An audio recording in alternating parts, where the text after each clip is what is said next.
نجف اشرف یه نفر خیلی هوس کرده بود، عاشق شده بود که خدمت امام زمان علیه السلام برسد. خلاصه این آقا در نجف یعنی چی بگه؟ آیت الله سلطانی طباطبایی استاد العلماء هوس میکنه امام زمان رو ببینه. آقا دست به دامن این میشه اون میشه، من چیکار کنم؟ یه نفر میگه آقا جان ببین من میتونم ببرمت اما خودم نیست، یکی دیگه است. کجا میبری؟ یه جوانی هست قصابه، میبرم اون میبردت پیش آقا، آدرسشو بده.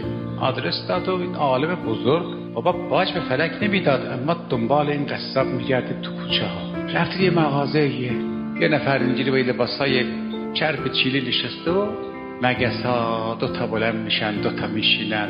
خلاصه خدایا اینه میخواد آزان من نشون بده. یه تردیدی کردم، تا تردید کردم جوان از داخل مغازه گفت آقا جون تردید نکن منم بی تو. الله اکبر.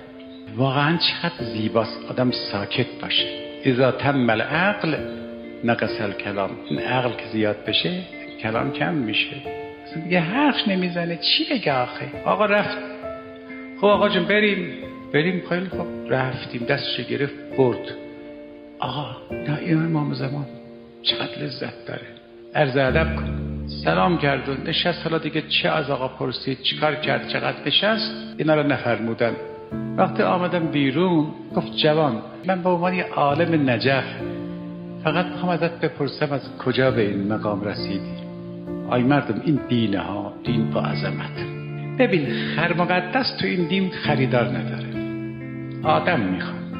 گفت یه آبرویی را که میتونستم ببرم نبردم، دیگه مقام به من دادن و حقم داشتم ببرم. طرف آمد گفتش که میدونم بد کردم، میدانم من خائنم ولی ببخشیدم. تا بخشیدم این مقام به من دادن.